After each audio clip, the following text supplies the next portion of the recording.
Boa noite a todos. Boa noite. Eu fico muito feliz de poder falar com os senhores aqui, tanto na primeira reunião aqui no Instituto. É uma palestra, fico muito feliz, é uma honra poder estar no meio dos senhores para falar de um assunto muito importante.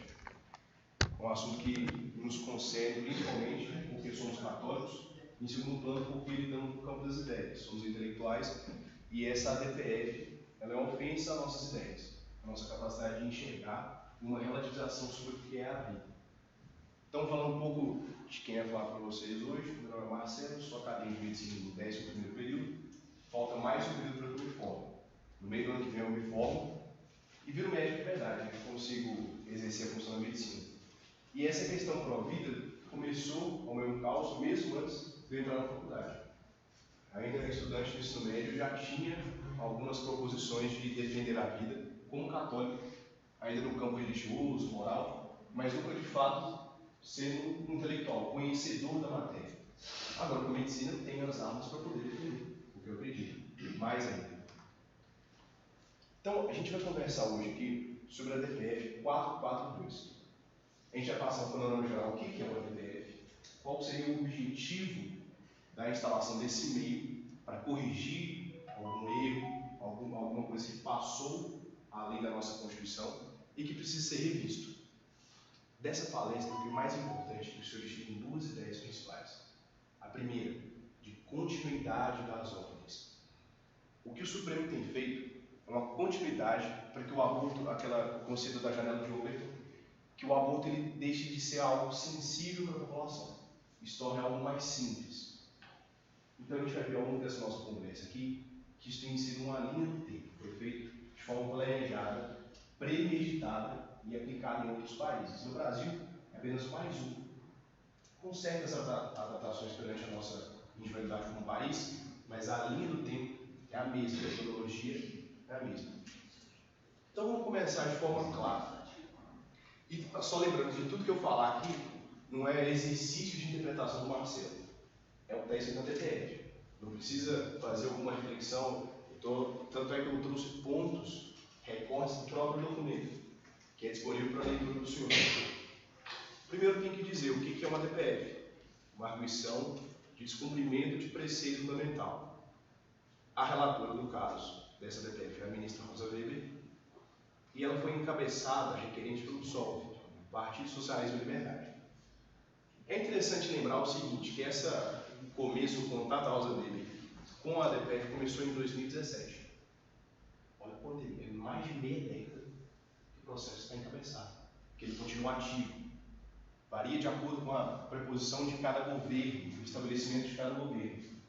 Mas ela continua aí. Ela foi influenciada por outras ADPFs, por outros habeas corpus, que culminaram e deram um motivo, deram proposição para que ela continuasse. Eu só queria deixar claro que uma pequena citação aqui, de como que os nossos ministros, a nossa Suprema Corte, ela não acredita que exista algo que possa regulá-lo. Isso é uma frase do próprio Fux, os senhores podem ver, está um pouco pequeno aqui.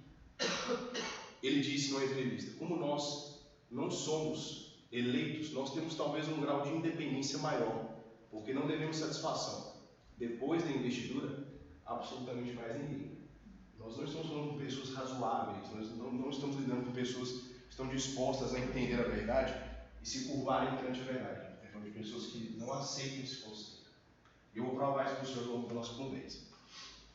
Então, o que é uma DPF? A gente já sabe o que significa a sigla, mas qual seria a proposição de uma DPF? Por que uma DPF existe? A DPF ela deveria evitar ou reparar lesão ao preceito fundamental resultante de ato do poder público. A nossa Constituição é de 88. Outros mecanismos de funcionamento da nossa democracia vieram antes, como o Código Penal do Brasil. Então, as ADPFs, o mecanismo ADPF, seria uma forma de corrigir as coisas que eram antes da nossa Constituição, para que pudesse ficar de acordo com o que a Constituição estabelece, para que não houvesse contrassenso entre os documentos. Cabível ainda, quando for relevante, o fundamento da controvérsia constitucional sobre a lei, o ato normativo federal, estadual, municipal, incluídos os anteriores à Constituição. Esse é o objetivo de uma DPF. Vamos deixar aqui, esse aqui é o primeiro parágrafo da DPF, é exatamente isso aqui. O que ela requer? O que ela está pedindo? Qual é a função dessa ADPF? Eles elencam aqui o que seria a tese deles, inicialmente, e o que eles requerem. A não recepção parcial dos artigos 124 e 126 do Código Penal, um instrumento que veio anterior à Constituição. Mais uma vez, declare a não recepção parcial. Isso aqui é no final do documento. Os 3 últimos parágrafos são A, B e C, elencando quais são os requerimentos específicos da DPF. E aqui eles aumentam, para excluir do seu âmbito de incidência a interrupção da gestação induzida e voluntária realizada nas 12 primeiras semanas, tirando a tipificação penal do aborto feito até 12 semanas, suspendendo os artigos 124 e 126, a não recepção deles, provocar aborto em si mesmo ou consentir que outrem o provoque, e provocar aborto com consentimento da gestante. Isso vale para o profissional que executa o ato, para a gestante que permite e aqueles que ajudaram no entender. Esses 2 artigos versam sobre isso. A gente tem que ler o documento para a gente entender o que ele está pedindo. Não preciso de fazer muita reflexão, de extrapolar. Estou pegando exatamente o documento. A tese que se fundamenta o pedido da não cumprimento dos artigos 126 e 124 é essa aqui: de violação à dignidade da pessoa humana, à cidadania e à não discriminação das mulheres pela criminalização do aborto. A gente está falando de dignidade da pessoa humana, cidadania e discriminação. Como se o fato de gestar uma criança ofendesse a dignidade da mulher. E seu impacto nos direitos à vida, liberdade, igualdade, proibição da tortura, saúde e planejamento familiar.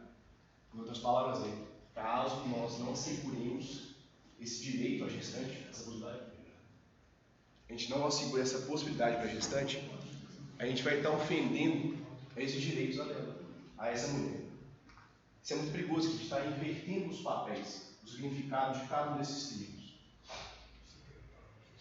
No ponto 57 do DPF, ele versa sobre a dignidade da pessoa humana, que é o ponto-chave dessa DPF, o argumento principal que sustenta a tese. É também descrito como dignidade da pessoa ou simplesmente dignidade. Não é a dignidade de qualquer criatura que a Constituição se refere, mas da pessoa humana. Então já começa a fazer uma distinção. O que é uma pessoa, o que é uma pessoa constitucional. Quem de nós tem esse poder para traçar essa linha, onde aqui é pessoa e aqui é pessoa constitucional?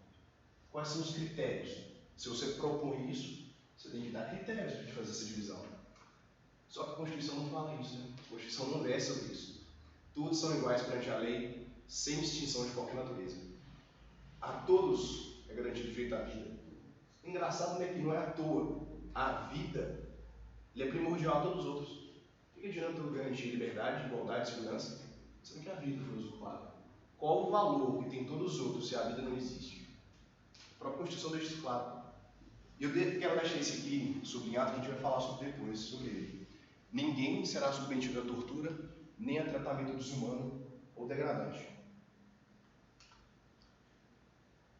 Tá, a DPF precisa de argumento para sustentar a tese.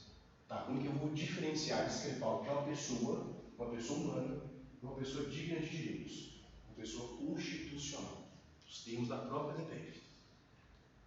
Barroso, utilizado como meio para tal.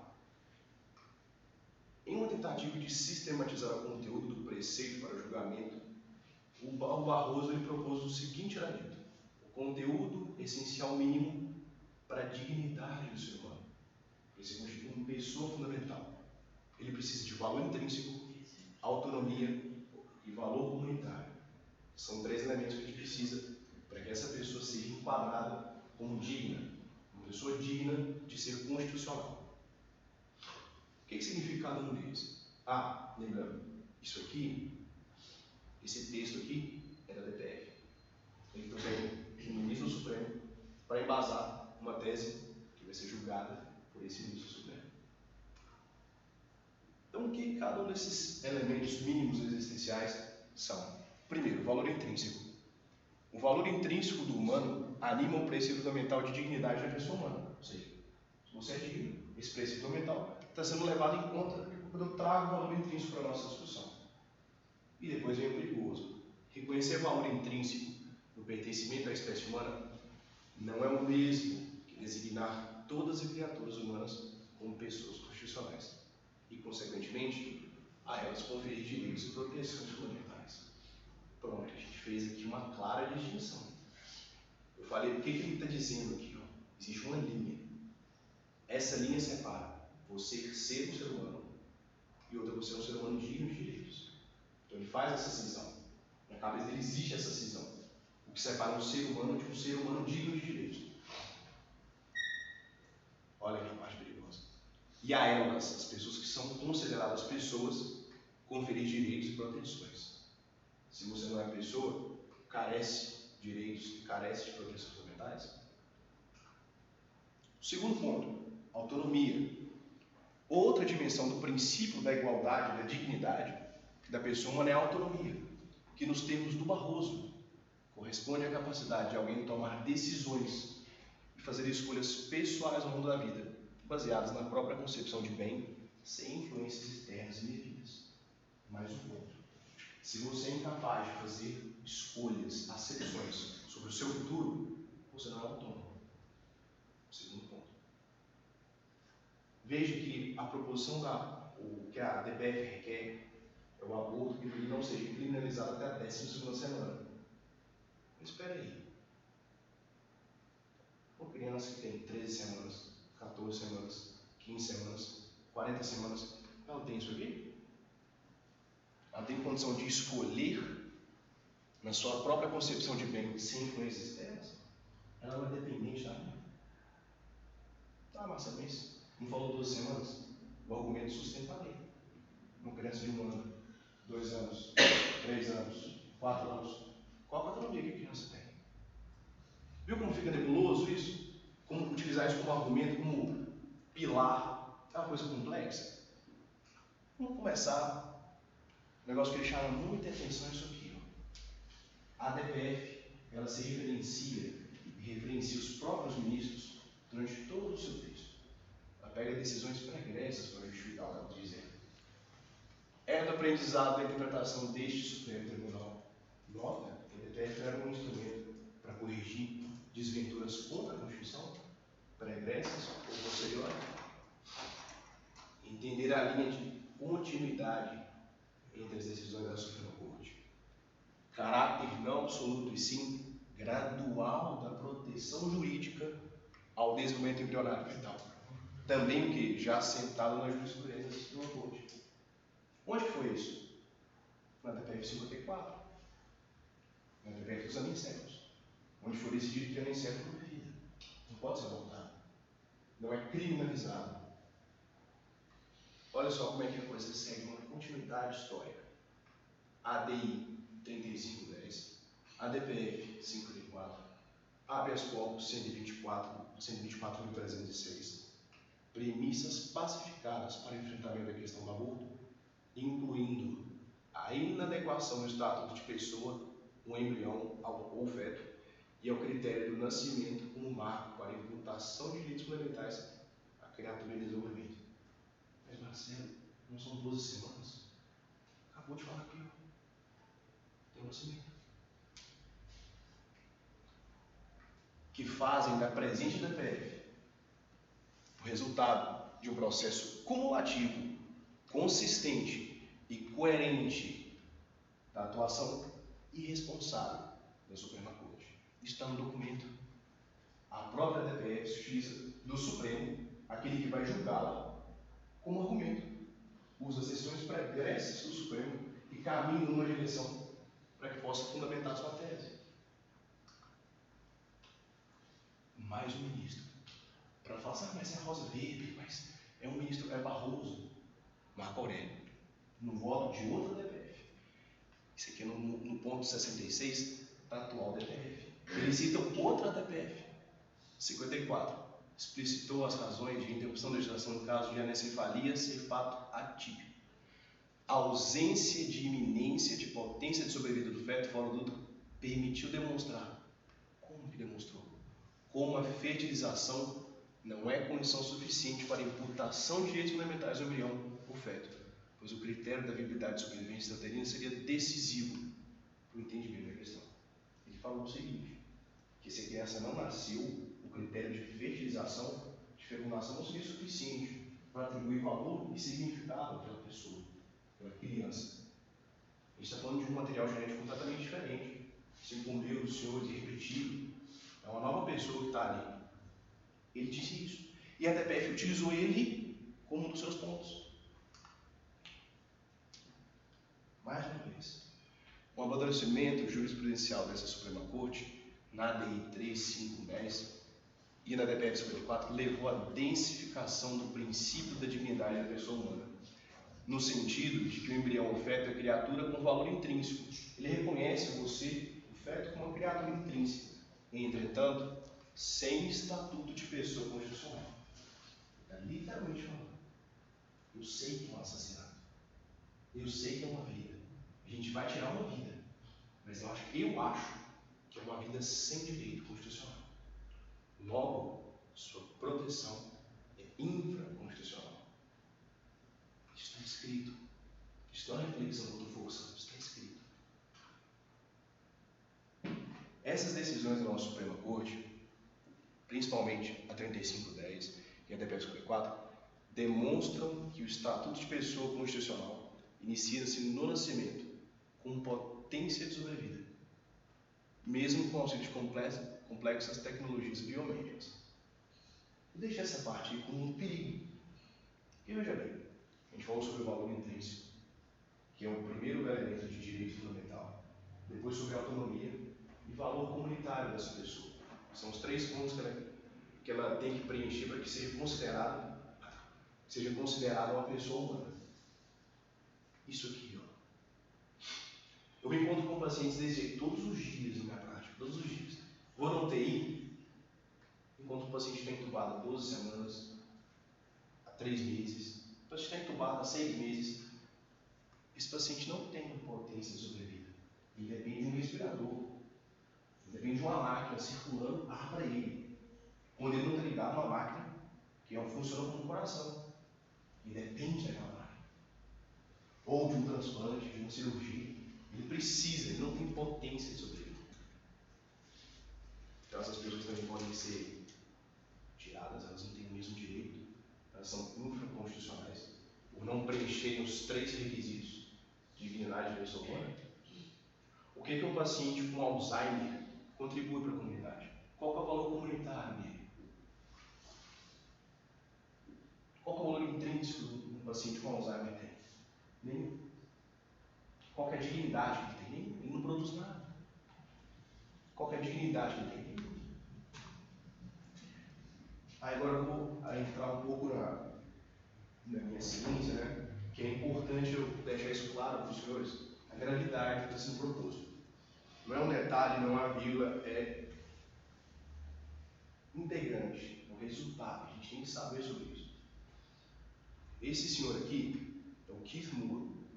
Ele é a nossa referência em embriologia clínica. É o senhor que escreveu o livro que a gente utiliza na nossa prática para entender os estágios de desenvolvimento do ser humano.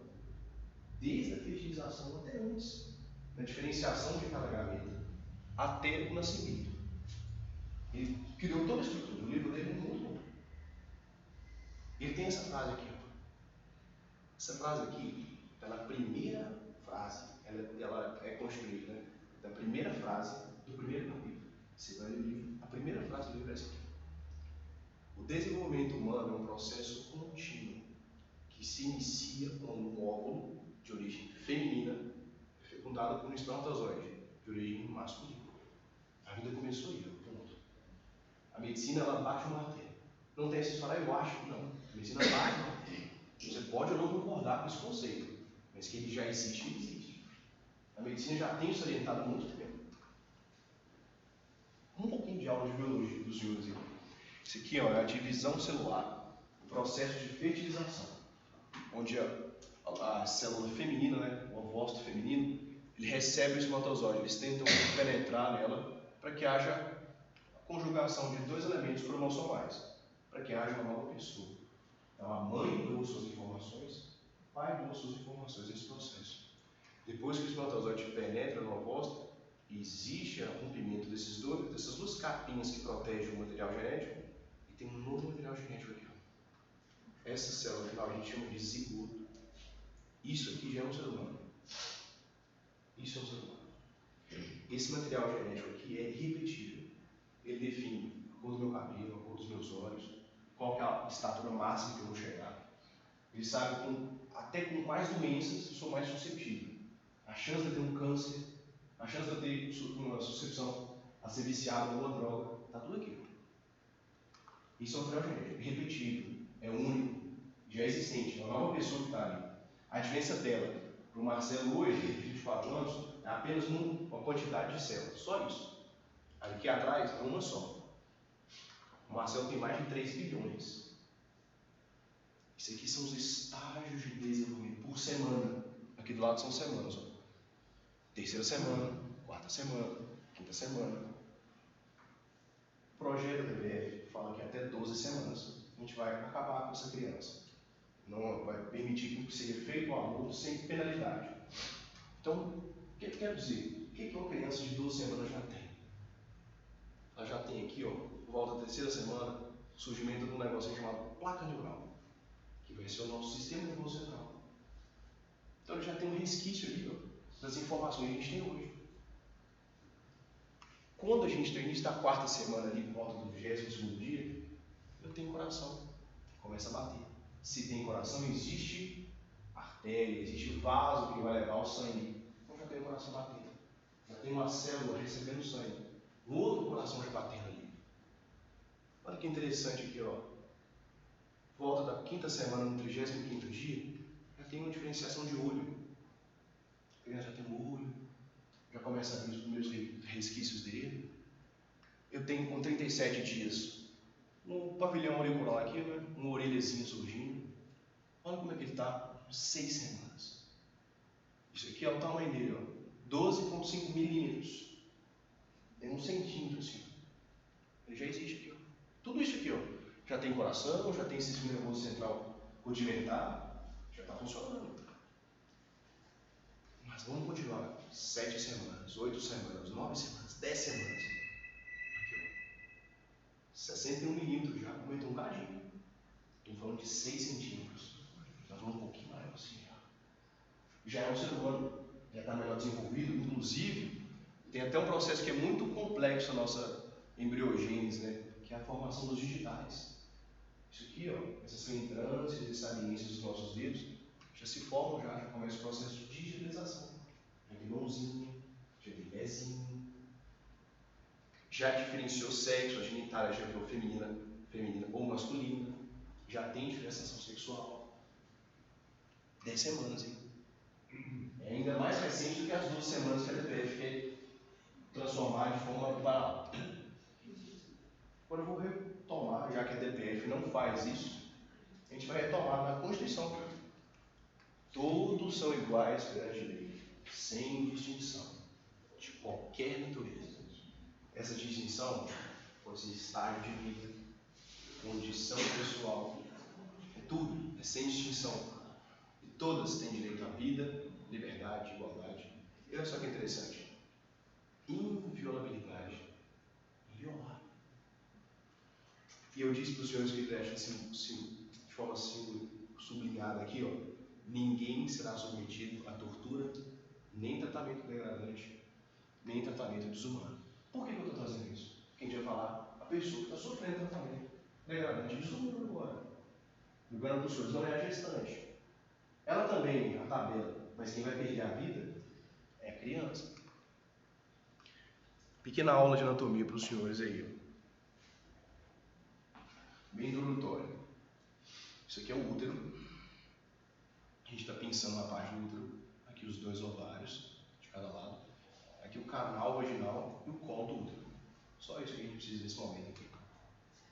Uma visão um pouco mais aprofundada, um corte. Esse aqui é um ovário, aqui as fímbrias, todo o trajeto. E aqui é o útero, o corpo do útero. É aqui que acontece a nidação, que é onde aquela célula pequenininha de zigoto, como os senhores, vai se estabelecer. Vai fazer morada durante esses 9 meses aqui dentro. Então, Se a gente vai falar sobre aborto, a gente tem que conceitualizar o que é o aborto. O que é o processo de abortamento. Ele significa interrupção da gestação entre 20 e 22 semanas, que é o conceito médico, ou quando o embrião pesa menos do que 500 gramas. Isso aí a gente classifica de forma patológica. Quando é aquela história de aborto espontâneo, é isso. Quando acontece em menor que 20 e 22 semanas, ou com uma gramatura menor do que 500 gramas. Então, vai.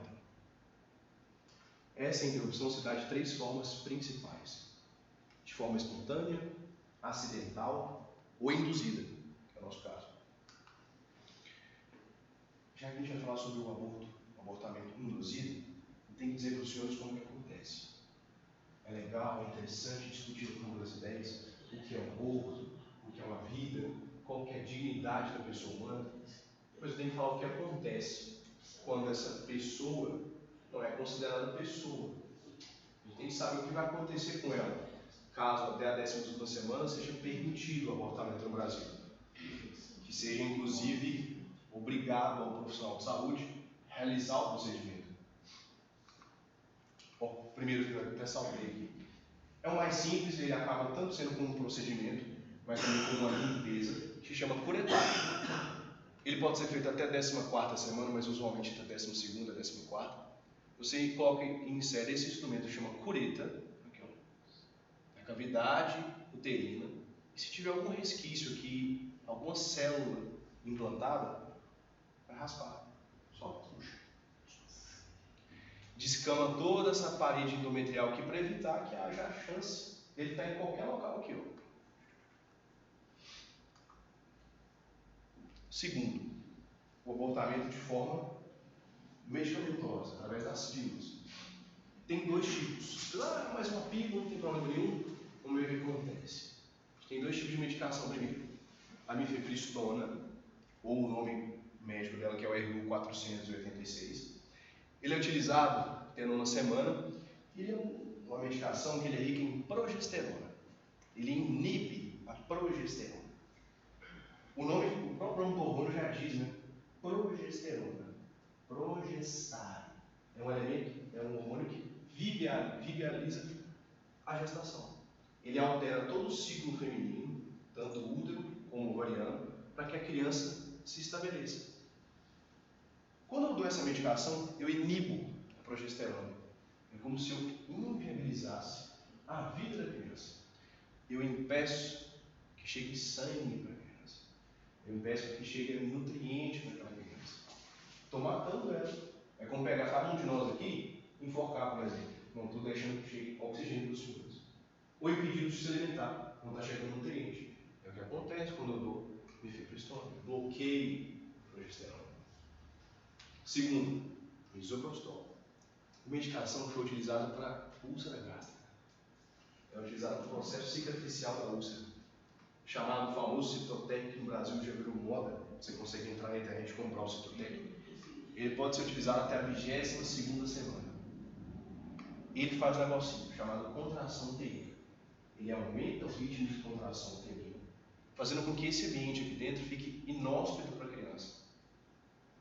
Esse aqui é um ambiente muito, a gente chama assim, hermeticamente fechado, é um ambiente que é isolado do meio externo. Essas variações de pressão, temperatura, o útero foi feito para inibir tirar a criança, para protegê-la.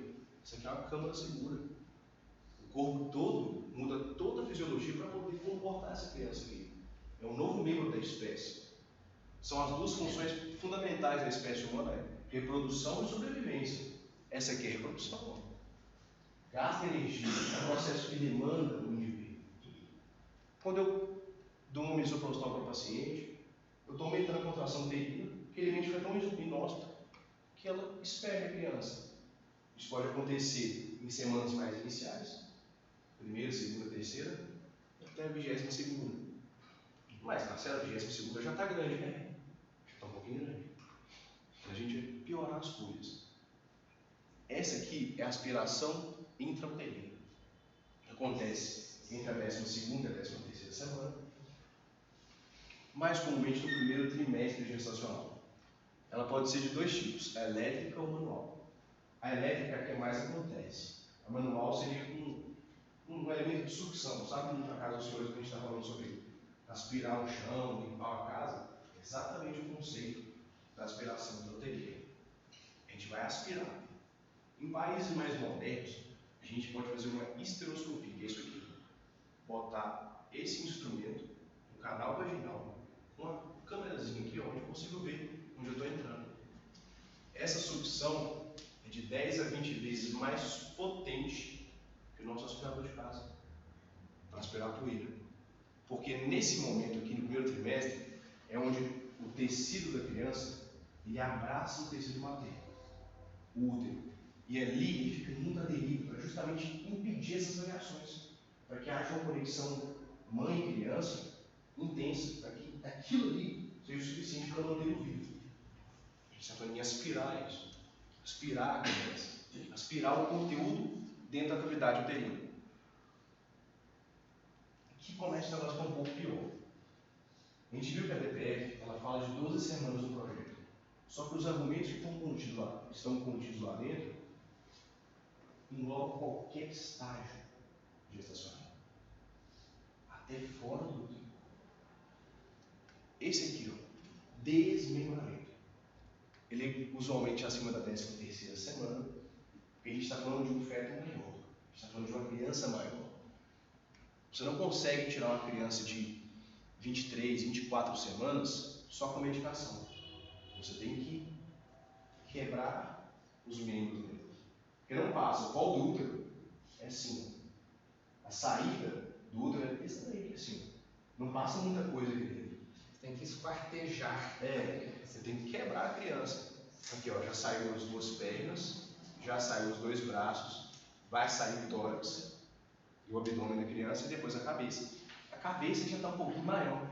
Ela é do tamanho de um pêssego nesse estágio gestacional. Preciso quebrar a cabeça da criança, tirar fragmento por fragmento.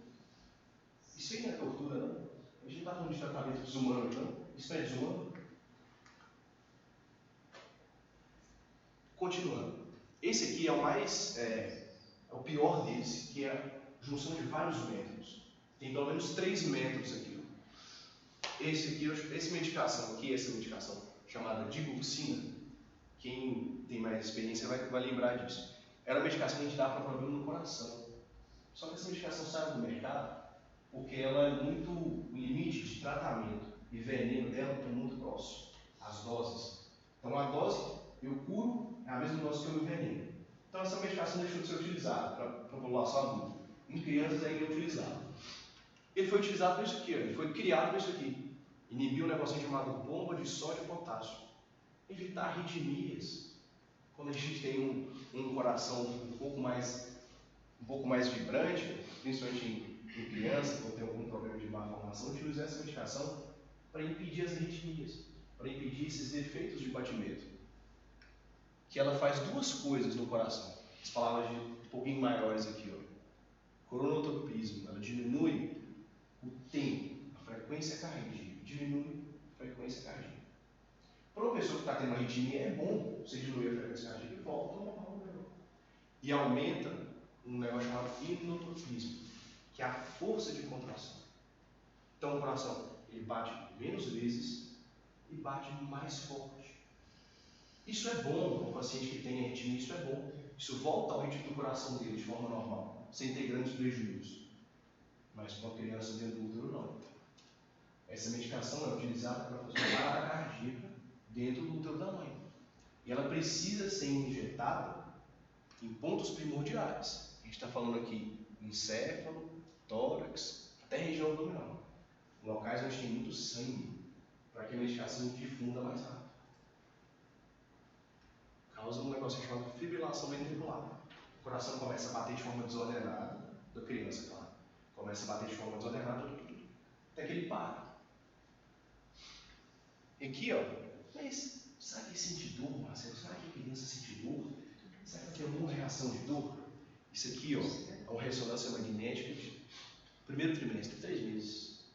Olha só, a gente está falando aqui, ó, de encéfalo, todo o processo de encéfalo, telencéfalo, medula, canal medular e ramificações de terminações nervosas. Olha aqui, essa palavrinha difícil aqui, nociceptores, são receptores de dor. Se a criança tem receptor de dor, ela sente dor. Então, ela sente dor no processo. Isso aqui é para os senhores verem como que o processo ele é danoso e pode causar problemas para a mãe, por exemplo. Isso aqui é um corte coronal da pelve da mulher. Isso aqui, ó, é a bexiga, isso aqui é o útero e o canal vaginal. Durante o processo de expelir a criança, de fazer o desmembramento dela, esse processo aqui, ó, posso perfurar a parede do útero, posso perfurar canal vaginal, posso perfurar reto, que é a estrutura aqui. Então não é totalmente isento para a mulher. Ah não, é só a criança que morre, mas a mulher tudo bem para ela. Não, o procedimento acarreta riscos à gestante também. Isso aqui é uma pequena linha do tempo que divide o que é um abortamento cirúrgico e um abortamento medicamentoso. O medicamentoso ele vai até ali, 13ª semana, que é um pequenininho de 6 centímetros, é mais fácil ser expelido. Ele vai aumentando a complexidade com o tempo de gestação.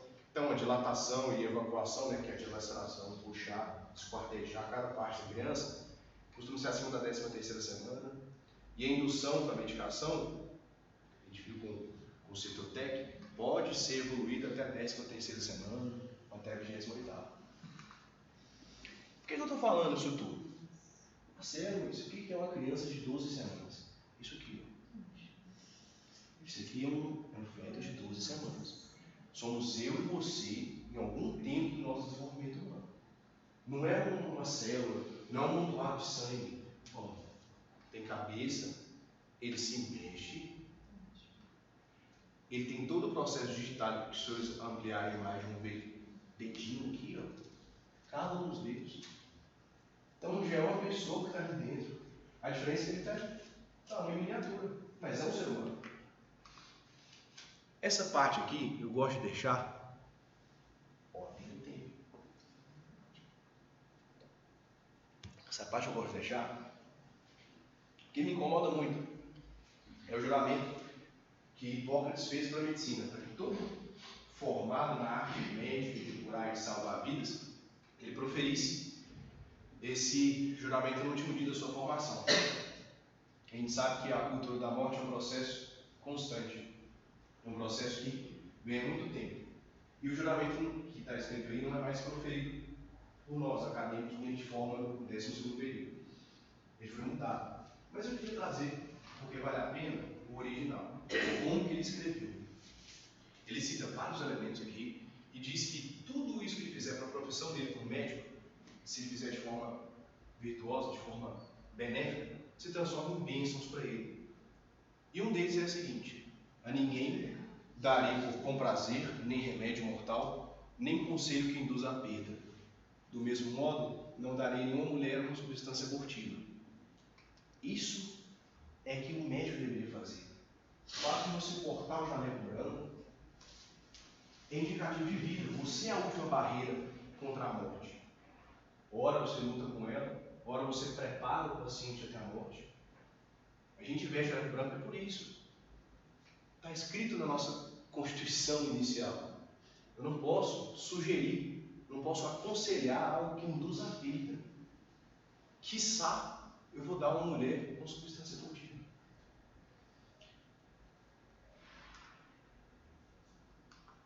É isso. E aqui é um pouco da minha prática com minha namorada, a Raicinha. A gente estuda durante 6 anos, defendendo a vida o tempo todo, entendendo como é que os mecanismos funcionam, como que a vida disfunciona. E ler esse projeto, eu não sou jurista, não tenho formação nenhuma em direito, incomoda, é uma ofensa pessoal a gente. A todos nós é uma ofensa pessoal, porque relativiza o meu objeto de estudo durante 6 anos. Eu estou aprendendo durante 6 anos como salvar pessoas, como diminuir o sofrimento das pessoas. E escutar, através das letras do projeto, que ele está relativizando o conceito de vida, a ponto de a vida fora do útero, extrauterina, pode ser ameaçada, incomoda. E além disso, primeiramente, como católico, Nossa função aqui é defender a vida. A gente tem que se opor às inventivas do mal para proteger a vida. Porque se dentro do útero de uma mãe essa criança não pode ser protegida, onde vai crescer? Onde vai crescer? Então é isso. Nessa nossa conversa, eu queria que o senhor tirasse duas reflexões. A DPF ela tem um claro projeto de continuidade. Ele é uma linha contínua, uma linha histórica, onde decisões pregressas do Supremo embasam essa decisão atual. Então, existiram outros casos, outras DPFs, outros habeas corpus, outros atos diretos de inconstitucionalidade, que são as ADIs, que estão dando suporte para a DPF. Que o grande problema dela é o seguinte: relativizar, fazer essa cisão que você teve dos senhores, de que é vida. Pô, eu reconheço que é vida, reconheço. Mas será que essa vida aqui é passível de direitos? Ele estabelece 3 pontos para eu considerar essa pessoa como constitucional. Sendo que a Constituição não fala isso. A Constituição não define critérios para que você seja um ser humano. O simples fato de ser um ser humano já seria critério suficiente para que você tenha todos os direitos. Esse é o primeiro ponto. O segundo, e que vem ao longo prazo, talvez a DPF passe. Isso é o perigoso. Passe. E seja eximida a parte de 12 semanas. Mas a ideia principal, ela vai ficar. A ideia de relativizar o conceito de vida. Tanto que esse texto, caso passe, ele vai ser utilizado numa próxima DPF. DPF 542, DPF 642, que vai utilizar esse argumento que foi passado na DPF atual como suporte para a próxima. A gente só vai empurrando a barreira do que é aceitável um pouquinho mais para frente. Um pouquinho mais para frente. A ponto que a gente legaliza e torna comum a eutanásia. Aqui a DPF falou. Para que o ser humano seja digno de direitos funcionais, ele tem que ter valor intrínseco. Ele tem que ter autonomia e valor comunitário. As pessoas que estão em coma, qual é o requisito que elas preenchem? Pessoas que estão dentro de hospitais, internadas no tempo, qual é o requisito que elas preenchem? Então a gente está falando aqui de interdição humana, a gente está falando aqui de eutanásia, estamos falando aqui de eugenia. Essa DPF aqui, ela dá suporte, ela levanta balizas para que outras coisas sejam penduradas em cima dela. Como a própria DPF faz. Ela se apoia em outras DPFs, em outros habeas corpus. Então existe uma continuidade, né? Existe um começo, meio e fim que eles requerem. É isso.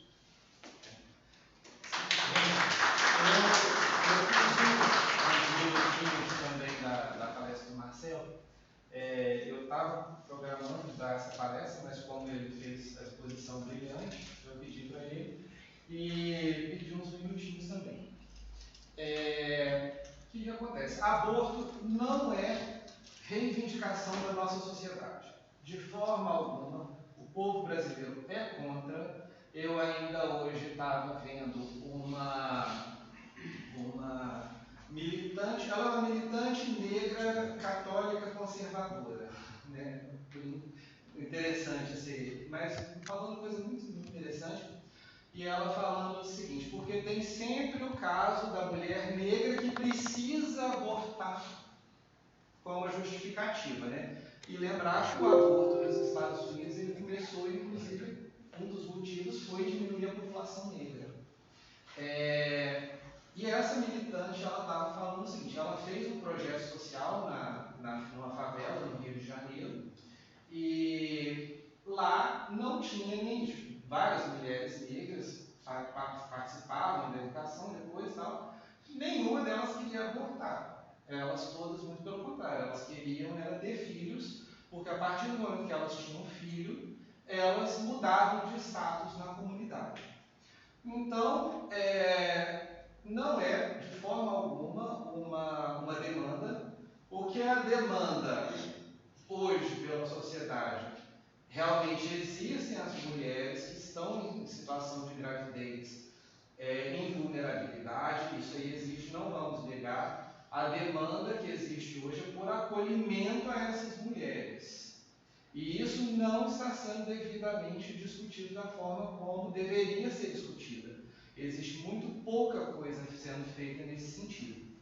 E aí, desgraçadamente, a gente também tem uma deputada do PSOL que apresentou um projeto de lei, não é só essa DPF, mas é um projeto de lei que classifica como tortura crime de tortura, você contribuir para retardar ou impedir um aborto. Então, essas iniciativas pró-vida que existem, por exemplo, aí, que a mulher está grávida, está numa situação vulnerável, não quer fazer isso, e ela é acolhida por uma iniciativa pró-vida, como as várias que tem na igreja e tal, isso pode ser enquadrado como tortura. E não só isso, esse projeto de lei, eu imagino que ele não passe, porque o legislativo ele não vai aceitar uma coisa dessa, porque o legislativo depende do nosso voto, né, que é diferente do Supremo. O Supremo, como o próprio Luiz Fux falou.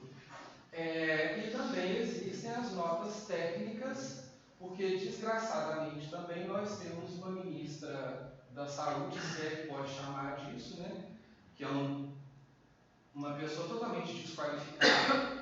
O Brasil, em vez dela estar preocupada, por exemplo, com a fila de cirurgia do SUS, com saneamento básico, ela está preocupada com aborto. É uma obsessão com aborto que esse pessoal tem.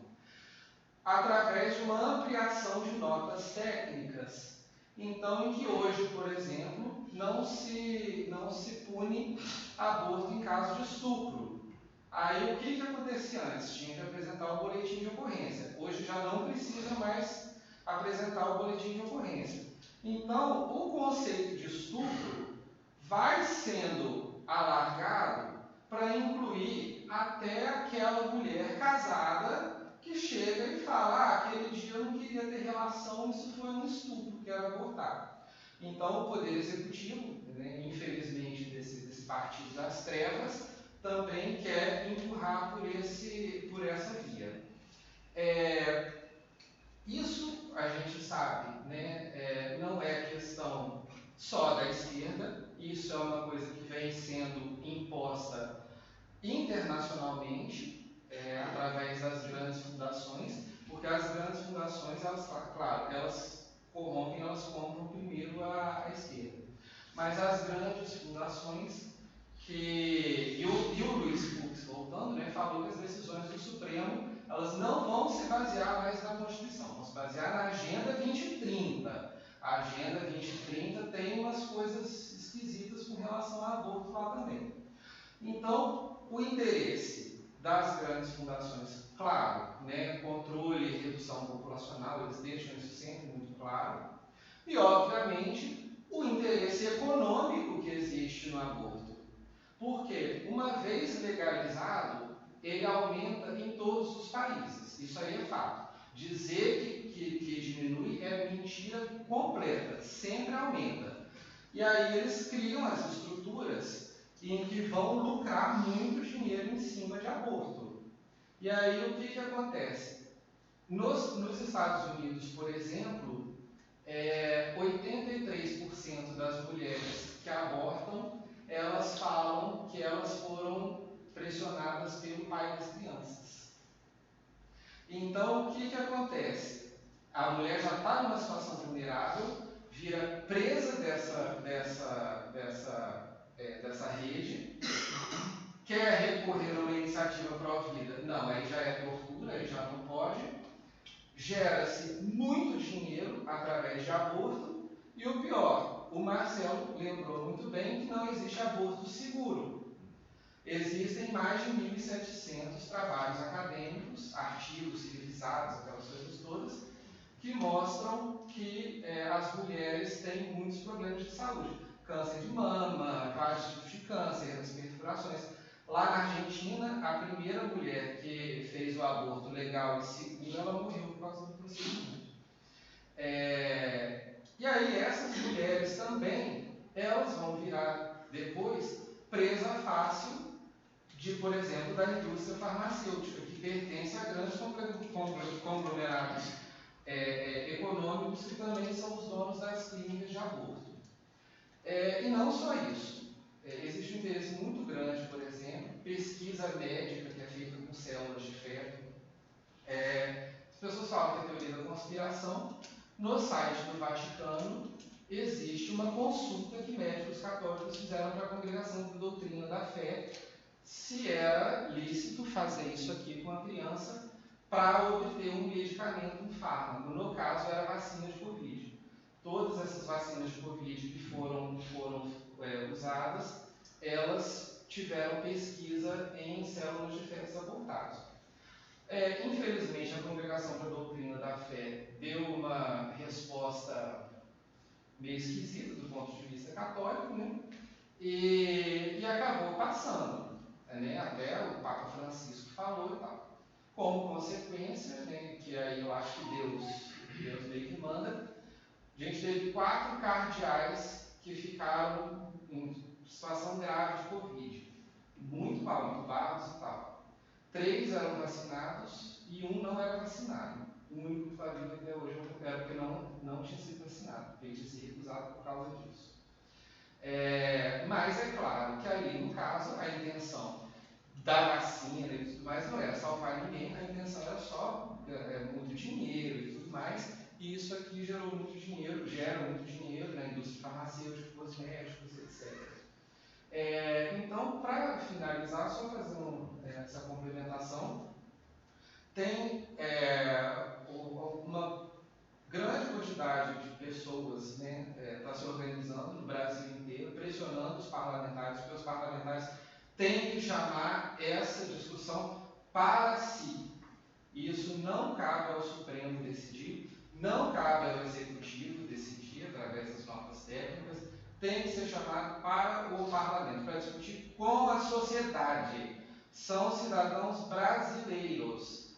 A Fundação Ford gosta de aborto, a Lígia Trindade gosta de aborto, o PSOL é tudo maconheiro, gosta de abortar. Isso tem que chamar para a sociedade brasileira. Nós estamos pressionando os parlamentares, muitas iniciativas pró-vida de acolhimento a gestantes também, que o PSOL não está nem aí para elas, a Rosa Weber não está nem aí para elas, a Lígia Trindade não está nem aí para elas. Muitas iniciativas estão aparecendo também. Então, é o que me dá um pouco de alento. Eu acredito sim que mesmo que essa DPF passe, a gente vai ter uma cultura pró-vida muito pujante no Brasil. Eles vão ficar desesperados, mas essa cultura ela vai vingar. Então, agradeço aqui ao Marcelo, né? É muito vocacionado para medicina, acho muito legal. Eu falo com muita paixão do ofício dele, né? E era a complementação que eu tinha para fazer.